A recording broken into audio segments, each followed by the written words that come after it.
Hello and welcome back to In Defense of a Movie Podcast.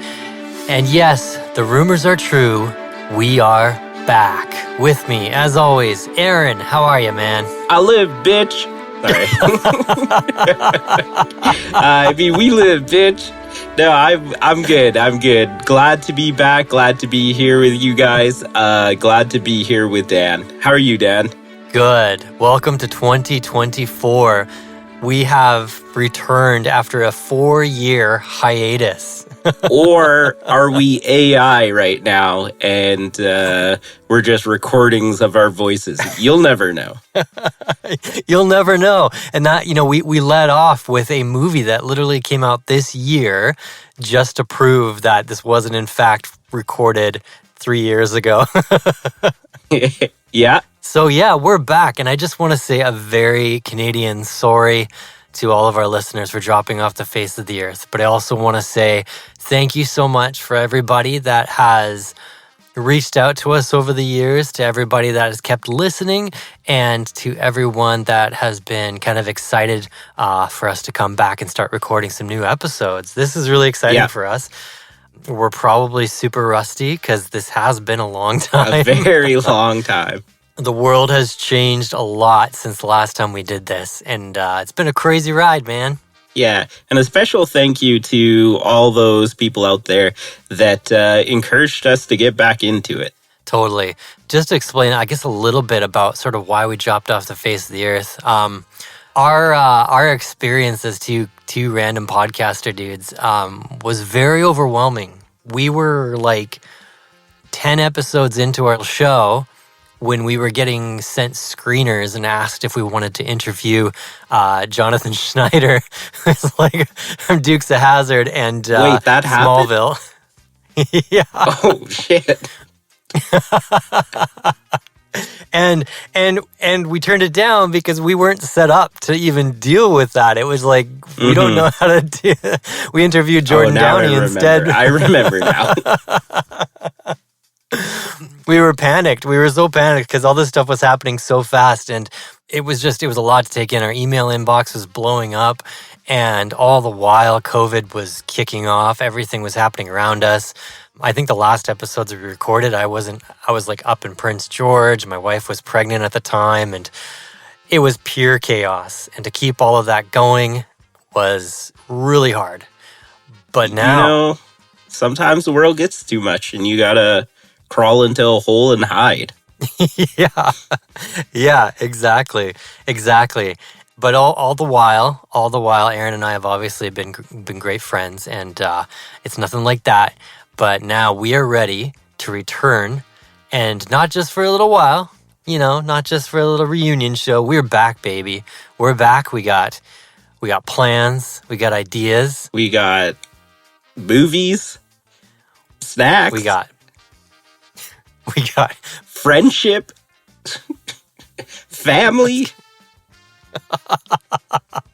Cats. It's cats. Lots of cat themed stuff in the pipework here. So all my fellow cat lovers, be excited.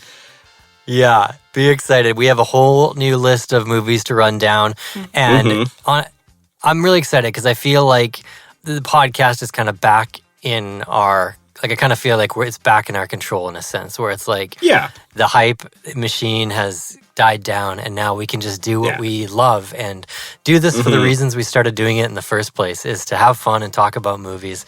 And so if you're joining us for the first time or the 40th time, I just want to say welcome, and we're so excited you're here, and I really hope that you enjoy the new stuff. Also, I think we've gotten funnier. Is funnier a word? More funny?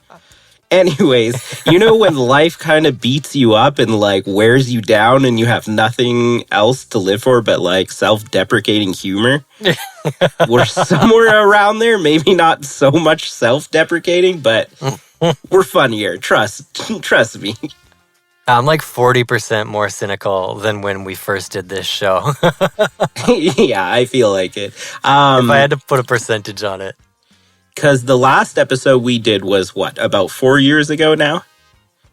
Yes, the last episode we did was Alien 3, and by the time this episode airs, we'll probably both have seen Alien Romulus. Oh, hopefully, which is very exciting.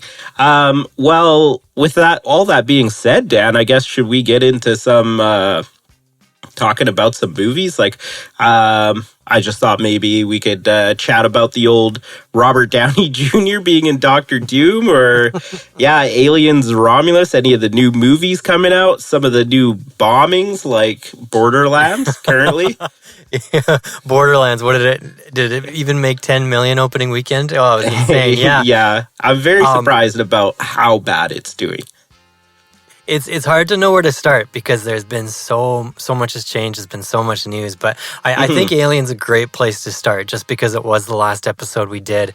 Yeah. I am so excited for this movie. I haven't been this excited for a movie in years, honestly.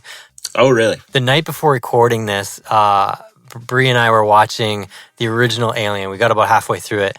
Yeah. And just revisiting that just made me so excited for this new film, getting back into that atmosphere. And I've been watching all the behind the scenes stuff, and like the more I learn about like the details and the love and craftsmanship that's gone into it, the more I'm just excited to see it.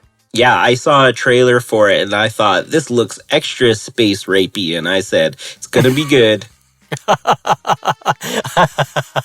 I found out that they shot the movie in sequence.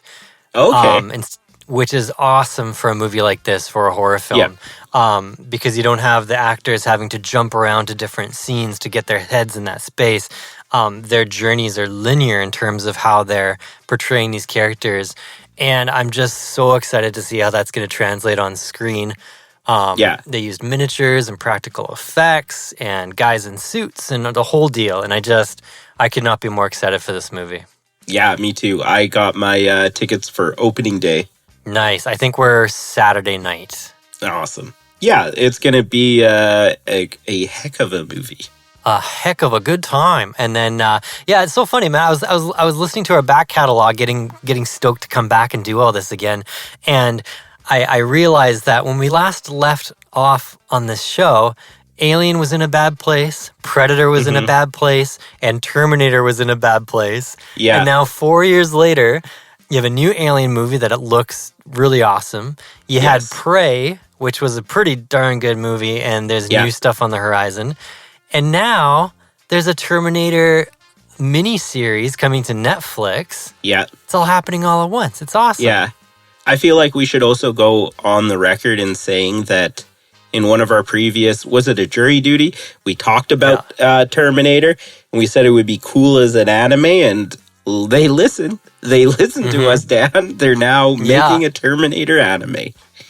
They did. Oh, it's so I know, it's so funny listening to the back catalog and realizing how much stuff that we kind of we're touching on, and then I don't know if anyone's listening in Los Angeles, but there's been a few things where I've been like, interesting. You know, I like to believe that just these big wig Hollywood executives are just like, these guys know what's up. We're listening to these guys. We just got to make like some really weird prediction right now that has no chance of becoming real, but if it does become real, then we know. We'll know. Yeah. It's like in the CIA where they tell someone like disinformation, so if it leaks, they know that that's the guy that spread the disinformation. Did you want to get into the Robert Downey Jr. stuff? Yeah, let's talk about it. This kind of came out of nowhere. Oh, man. Well, first off, I guess the news, everybody probably knows by now, Robert Downey Jr. has been unveiled as not only returning to the MCU, but returning to the MCU to play... Dr. Doom. I was going to make a joke. I was going to say, to play Dracula. No. To play... what's his name from Tropic Thunder? Yeah. He's a dude playing a dude playing a dude. I guess first off, Aaron, what do you think of all this, man? You know, like when the news originally first hit, I was like, oh, okay, this is Disney just being like, oh God, what are we going to do? Like pure hit the panic button. And And then, as like more news and more information kind of became available, it kind of makes sense what they're doing. Do I really care at this point? Like, no. I think that super movies have just, the old superhero fatigue or whatever. So I just like don't think it really matters at this point. Like they could do anything and people will just be like, well, we don't really care, but we're still going to see it anyways. Yeah. But no, as far as it goes, it kind of makes sense. Like I just kind of hope that like he's got to be like a variant like Tony Stark, right? Yeah. Yeah, because like there's no way that they would just put him in this movie and he'll be like a whole completely new character and they'll never acknowledge that he played Tony Stark, right? He's just in prosthetics and they never talk about it. Yeah, because that would literally be the worst, like a terrible move. But anyways, so basically because of all this King the Conqueror, like Jonathan Majors controversy and all that stuff, they had to like reassess or come up with a new storyline. And if you know anything about Marvel movies, it's a slow build for the villains. Like how many years building up Thanos, right? Oh, totally. Yeah, like a decade. All of the current stuff that came out was for obviously King the Conqueror, like in the recent years here. And so they needed to have a villain that people could connect to like instantly. And so it just made sense that they go with like an actor that has already been in the universe. And because like the fan base know who he is like familiar enough with him and will like him enough, right? Right. Yeah, so I don't know. What's your thoughts on everything? It definitely feels very desperate to me. Yeah. I have kind of fallen off the Marvel hype train like a while ago. I think like most people, I felt kind of gaslit by Marvel in the last few years. Oh, big time. Where it's like they're acting as if the stuff they're putting out isn't kind of mediocre or in some cases like just total hot garbage.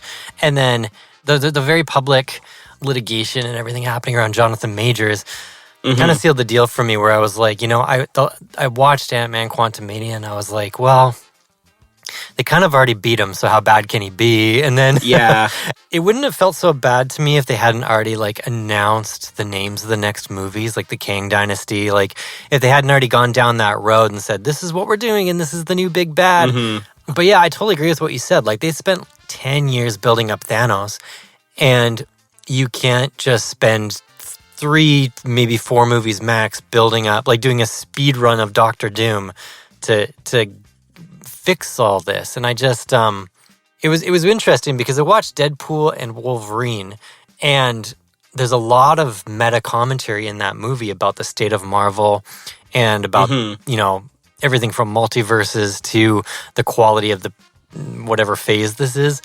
It reminded me a lot of The Rise of Skywalker, where the fan response was so bad to the previous film or films that they had to like try to backpedal a bunch of the stuff that people didn't like and cram as much fan service into it as possible. And it gave me the same kind of vibe where I just felt like, this feels really desperate and like they're trying to erase the fact that as a company, they've kind of been gaslighting everybody in the entertainment industry. Yeah. And now all of a sudden they're wheeling out Robert Downey Jr. and that video from Comic-Con where everyone's just exploding. Yay! Everyone's super stoked to see him.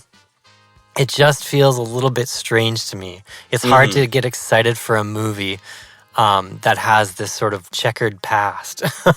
Yeah. Well, I mean, I guess like we could keep talking about this, but I just thought this might be a good kind of segue into kind of the state of Hollywood, I guess. Just because this kind of goes hand in hand because obviously Marvel movies are flooding the market with superhero stuff. Like I think people, like you said in the Deadpool Wolverine movie, how they're just like mocking the multiverse or whatever. Because, like, Yeah. the multiverse is probably one of the worst things to ever hit cinema. Well, because, like, everybody started doing it. But then it also opened up the door for, like, studios to just be like, oh, whatever. It'll be from, like, another universe. We can do whatever we want. So it's almost like a cheat code for them. Yeah, totally. Yeah, but it lowers the stakes. Like, nothing really matters in a universe where everything is possible. And there ends up being so many loose ends that you kind of lose track of the overall narrative of the show or whatever's going on. Mm-hmm. Yeah. I don't know. The state of Hollywood is pretty grim right now with a few shining lights. The thing that's been really throwing me is like the marketing behind movies right now. I feel like movie marketing is out of control and really invasive nowadays. What do you mean? Like, what's an example? Oh, I'll give you a really funny example. I was I saw this video on X, and it was an advertisement for the movie Longlegs, which I went and saw a few weeks back. And the commercial was this little viral video about how the actress in the movie, Mika Monroe, it said that they gave her a heart monitor to wear in this scene where she finally meets Nicolas Cage's character for the first time. And Nicolas Cage's character is like a serial killer in this movie. And the whole advertisement was like, Mika Monroe's heart rate got to 170 BPM when she saw Nicolas Cage in makeup for the first time. And it shows this scene of her just like walking through the door and breathing really heavily. And we're supposed to be like, oh man, this must be terrifying. And then you go see the movie, and that scene in question is literally like 2 seconds of her just like walking into the room. It could have just been that he's like Nicolas Cage, because I'm pretty sure if I saw Nicolas Cage, my heartbeat would go to that. Start beating that fast, just in pure excitement. with or without makeup. Yeah. And another good example is just like the marketing around Deadpool and Wolverine. Like, at the time of recording this, the movie has grossed over $1 billion. But there's been about 2 months here solid where Ryan Reynolds and Hugh Jackman have been literally everywhere. Like, on every show, every program, every commercial, every billboard, so many different viral campaigns. It's almost exhausting, to be honest. Mm-hmm. And like, also Ryan Reynolds is like on another level for marketing. He is. He really is. Like I feel like he knows how to reach the millennial generation. Like, he doesn't follow any of that like old timey whatever marketing schemes. Like, he's like making memes and like making things that will go like viral. He's just really smart when it comes to marketing. Totally. Yeah, that's the key word, hey, is viral. Because I feel like that's what all these movie campaigns are trying to create now. Like that Longlegs clip, that was supposed to be like a viral thing. You know, people watch that and go, yo, we got to go see this, man. And then, we saw a really interesting thing happen with Barbenheimer, where it was very much this thing where studios found a way to make these movies more about cultural events and less about like movies. And I think that's really fascinating to see. And I think in the current state of Hollywood, you're going to have this defining line between these viral cultural movement movies, like Inside Out 2, like Deadpool and Wolverine, like Barbenheimer. And then you're going to have this huge gulf between that and virtually everything else that came out in a more, like traditional way. Yeah. It's almost like when you go to a theme park and you have like your big ticket attractions, or like in Disneyland, they call them e-ticket attractions because of the way they used to do the tickets, where it's like the Space Mountain or like the Rise of the Resistance or whatever. But then you also have these other rides that kind of fill up the same spot, and they're not as popular, but they're still kind of fun to ride. But they don't pull in as many people, but they still kind of complement the universe. And that's kind of how movies feel these days, where you have these big ticket attractions, and then you have like these sort of mid-tier things. And then you have movies like Borderlands. Yeah. Yeah, no, and it's also just really interesting too, just I guess going back to like what studios are willing to take a chance on, right? Yeah. But I was just like reading an article about like I think it was Matt Damon, and he's talking about just how actors used to make money and stuff. They were able to recoup the loss of some money from like a bad box office open through DVD sales and things like that. And now DVDs don't exist and everything's streaming. So it's like studios don't want to take a chance on a movie unless they know they can like recoup their money. And so you just end up getting like safe bets, I guess. Yes. Well, Matt Damon just needs to step up his meme game then and get viral, man. Well, that's what I mean. Is like it's the meme. It's like meme advertisement is like the new marketing like strategy. Yeah, it really is. It really, really is. If your movie's not viral on TikTok, chances are it's not like gonna do gangbusters at the cinema. That's kind of just there's been so many movies that have come to the theater that I've never heard of, or it's just like, oh, what is this? Like things just come and go. I guess like, what was it? The Mad Max movie, the Furiosa movie? Yes. That one right there too was like really awesome, but it did terrible. Yes, but no memes, no viral moments. Yeah, nothing. It's weird, but it's true. Like, the Mad Max, man, I could talk all day about that movie because I wish that movie came out before Fury Road, but I also feel like if it did, it wouldn't have done as well, and we wouldn't have gotten Fury Road in the way that we did. But I did enjoy it quite a lot. But I can totally see why it didn't do well. I totally see why people weren't into it. Even the title of the movie, like a Mad Max saga, it's kind of confusing and a little bit unnecessary, because Max isn't really in it. He isn't really the main character, so. Yeah, so it's just like it's almost like he's losing the hype of it. Yeah, honestly, but I still, think it was like a really good cast and everything. Like usually an Anya Taylor-Joy and Chris Hemsworth movie is like #1 at the box office. It's kind of insane to me that it didn't do as well as it should have. It's crazy because they're both like, even from a studio point of view, they're both like Netflix darlings. You know what I mean? Like they've both made a ton of money for Netflix. I don't know. Chris Hemsworth is interesting because it seems like anything he does outside of Thor doesn't really do that well. It's really strange. Yeah, that's actually true.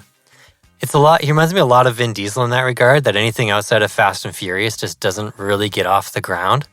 Whoa, I take offense to that. Vin, my boy. No, you're right. I can't even tell you like another Chris Hemsworth movie that was like really, really good. I can tell you a couple of those like Netflix ones that were pretty entertaining, but they weren't anything like crazy. Yeah, I think Extraction's pretty good. Oh, Rush. Rush was a really good movie. Rush is really good, yeah. I don't know. I think the state of Hollywood's very strange, and we're seeing more and more audiences. Like movies are kind of live by the sword and die by the sword at this point. Yeah. They're either astronomical hits where they're making $1 billion, or they're not really considered a success. The movie that we just covered, Madam Web, it was an $80 million budget, and it made like $100 million at the box office, but it's not going to get it's not going to get a sequel. It's not going to get, No. But $100 million, that's an awful lot of money 20 years ago in Hollywood. So, yeah, I wonder. Okay, so let me ask you this. What do you think needs to change in order for things to get better? It's tough because I feel like Hollywood has trained people to expect a certain thing. And it's kind of like a snake eating its own tail, because the problems that Hollywood, generally speaking, is complaining about are all things that they created. These $1 million tentpole cultural moment movies, like this is something they did. They created this gulf. These studios decided that they weren't going to put any effort into DVDs or Blu-rays anymore. Like technology moved along and streaming moved along, but no one really stopped the flow of all this. So I feel like it's really hard to stop and reverse course now, because they've trained audiences to be like, yeah, if this isn't a cultural milestone, I'm not going to leave my house for it.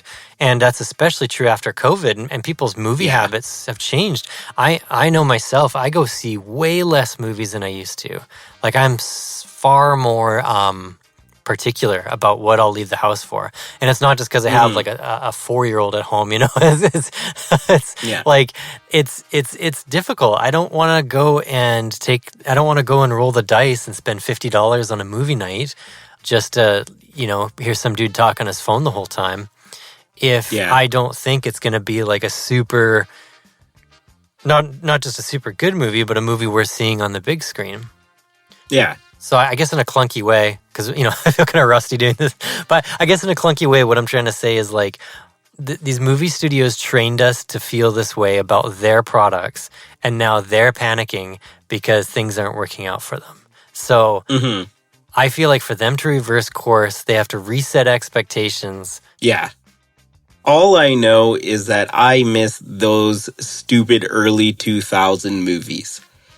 We just don't get those anymore because it's like no one's going to take a chance. Like they're dumb comedies. It's like dumb slapstick humor, right? So you knew they weren't going to be like anything crazy, but you knew you were going to laugh your butt off. So I mean, I would love to see those coming back, but I kind of have a prediction going back to what we were talking about. So I kind of thought of one, and this is, I don't know if this is so much a prediction or is me trying to guess a trend that's going to happen, but like one of the things that I think is going to happen in Hollywood is we're going to see, and like we're already seeing it, but we're going to see a lot more actors like turn writers, directors, producers, and then because the way that it seems to me, like how it's been going is that it's like this big Hollywood executive makes a decision, tells everyone to do this. And, you know, sometimes the movies come out great and sometimes they like totally bomb, right? And, you know, whenever these movies bomb, it's not the executive that takes the hit, right? It's always the actor. They get like whatever negative press on it, and so I think there's this thing that's happening that actors are trying to prove that they're more than just actors, and they also have like the creative ability too. But not only that since it's the actors who are now starting to get into these roles and being in charge and like directing the way that the movie is going to go, they also tend to listen to fans a lot more. Like Ryan Reynolds, like prime example, Wolverine and Deadpool. Like I think he literally knows his audience so well and caters to them like so well and listens to them, and that's why like everybody loves him, right? And so I can start to see that like other actors starting to catch on to that and that becoming like more of a normal thing happening. So with that happening, what I want is that, you know, because these are actors turned producers, writers, whatever, that they just put more time and more care into it and like, you know, kind of putting their foot down for whenever, like if a studio says like, oh no, we're going to do a bunch of reshoots or whatever. Yeah. Yeah. I agree. Yeah, there needs to be that integrity and that control again. We need, you know, you need more people like James Cameron and people like that who are just, you know, very stubborn and very controlling and have their vision for their movie and will see it to the end. Because time and time again, movies like that pay off. We talked a lot in like our previous episodes about like the adversity of movie making. Where it seems like some of the best movies ever made have been insanely hard to make and have been difficult, and there's drama and there's all these behind the scenes stories of how hard it was to get it to the finish line. But it's funny because a lot of the movies that we've talked about that haven't been like quote unquote good, the behind the scenes, they almost seem like they were a little bit too easy to make, or a little, you know, maybe they had a little bit too much fun, or maybe it was a little bit too like, I don't know. There seems to be like a grit and an energy missing from modern filmmaking. Yeah. Oh, yeah. Like I said, it's just everybody's playing it safe now. Yeah. Yeah. Absolutely. And it's like we got to get away from that. Like no more playing it safe. Like, yeah. Well, I mean, it'll be interesting to see what happens. But I mean, I guess we just get to sit back and watch. Well, Dan, was there anything else you wanted to cover here? Or? Well, I mean, there's obviously lots to say, but we're kind of shaking off the cobwebs here, and I don't want to ramble too much. So I think maybe what we should do is announce the next film that we're going to be reviewing, or defending, rather. What do you think? Yeah, sure. That sounds good. Drum roll.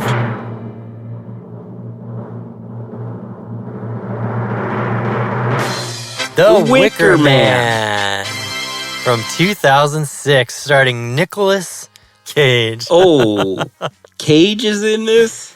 Hell yeah. Old Cagey. So we are, forgive us for our rustiness. We're going to get there. We're up and running.